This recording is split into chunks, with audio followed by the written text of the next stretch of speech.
बिस्मिल्लाहिर्रहमानिर्रहीम। अस्सलाम वालेकुम व्यूअर्स, दावत ख़ास में आप सबको खुश आमदीद। आज मैं आप लोगों के साथ शेयर करूंगी रेड वेलवेट केक की रेसिपी, जो बहुत ही आसानी के साथ आप अपने घर में रेडी कर सकते हैं। तो चलिए इसे बनाना शुरू करते हैं। सबसे पहले मैं एक बाउल में डालूंगी 3 अंडों की सफ़ेदी। जर्दियों को मैं अलग बाउल में डालूंगी। याद रखिएगा अंडे रूम टेम्परेचर पे होने चाहिए।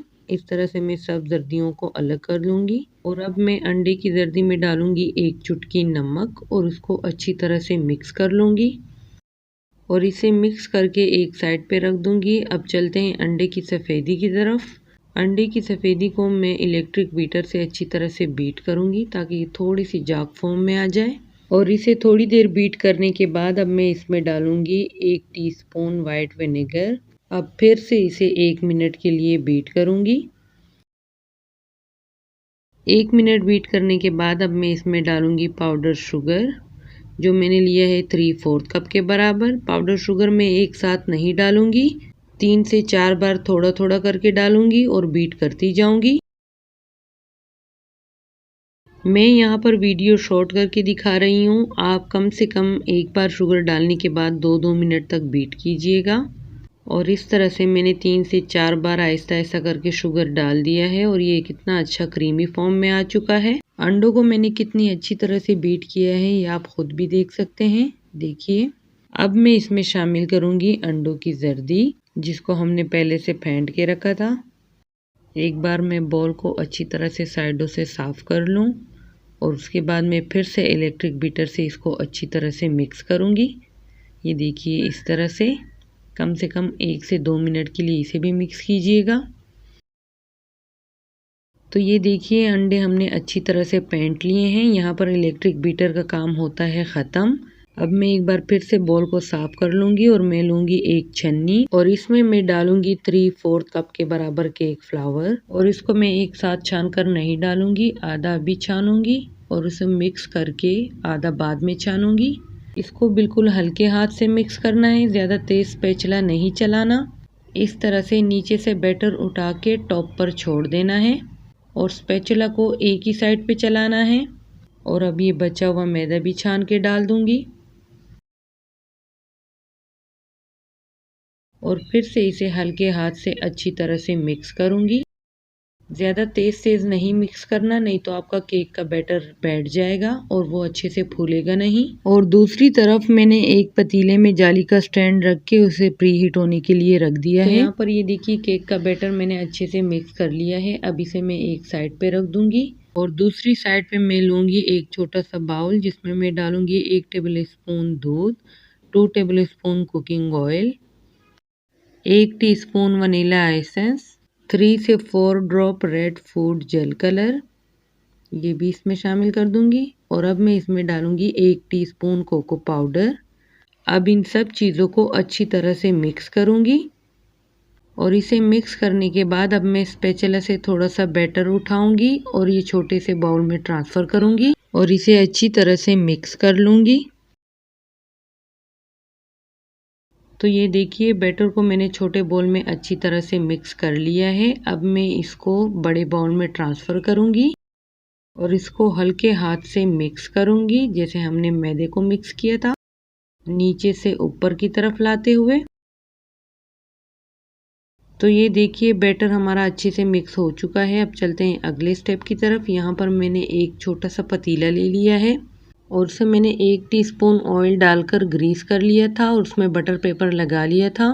और अब मैं इसमें सारा बैटर डाल दूंगी। सारा बैटर केक टिन में डालने के बाद अब मैं इसे 1 से 2 बार टैप करूंगी और इसे पहले से प्रीहीट किए हुए पतीले में रखूंगी 35 से 40 मिनट के लिए लो टू मीडियम फ्लेम पर। और इसके बाद आपको केक दिखाऊंगी। यहाँ पर केक को बेक होते हुए 35 मिनट हो चुके हैं। अब मैं इसे इस तरह से चेक कर लूंगी। केक अच्छे से बेक हो चुका है। अब मैं इसे ठंडा होने के लिए छोड़ दूंगी। तब तक के लिए हम चलते हैं अगले स्टेप की तरफ। यहाँ पर लिया है मैंने एक बाउल और उसमें मैंने डाली है 1 कप ठंडी व्हिपिंग क्रीम। व्हिपिंग क्रीम आपकी अच्छे से ठंडी होनी चाहिए, जमी हुई ना हो, लेकिन अच्छे से चिल्ड होनी चाहिए। और अब मैं इसे इतना बीट करूंगी ताकि ये क्रीम फॉर्म में आ जाए।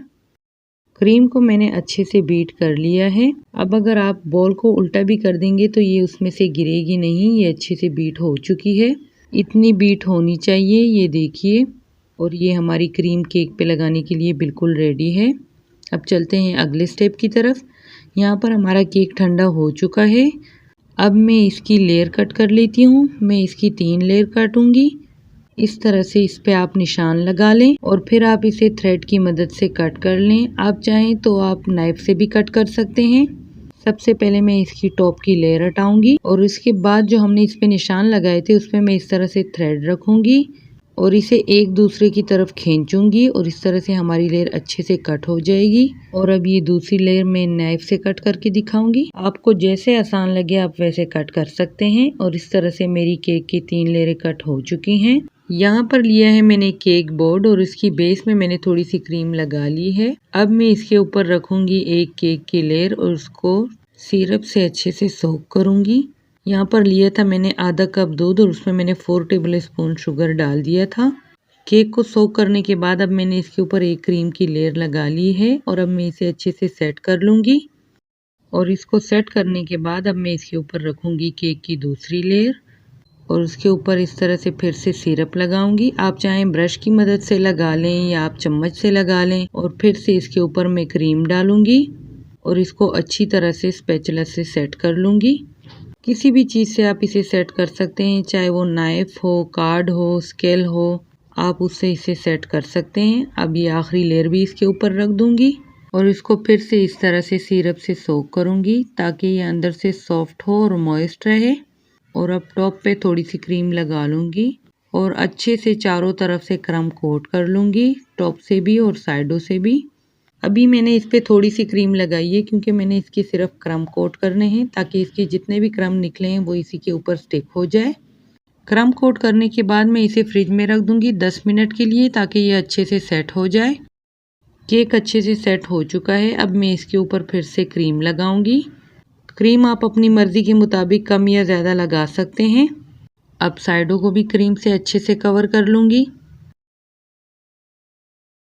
और अब नीचे से इस तरह से नाइफ को रखकर केक बोर्ड को घुमा लूँगी ताकि ये अच्छे से सेट हो जाए।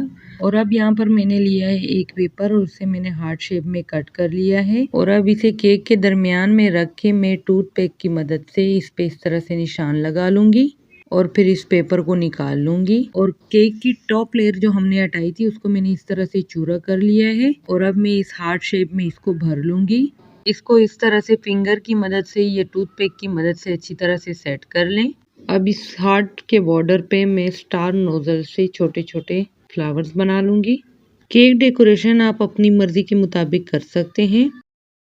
फ्लावर्स बनाने के बाद हार्ट की बाहर वाली साइड को भी इस तरह से क्रम से फिल कर लूँगी। और अब यहाँ पर मैंने ली है एक लीव नोजल। अब केक के किनारों पे मैं इस तरह से लीफ का बॉर्डर बना लूँगी। केक के टॉप का डिज़ाइन तो हो चुका है। अब ये साइडों से भी क्रम्स थोड़े से बच गए थे, वो भी मैं साइडों पे लगा लूँगी। आप हाथों से लगा लें या कार्ड से लगा लें, जैसे आपको ईजी लगे।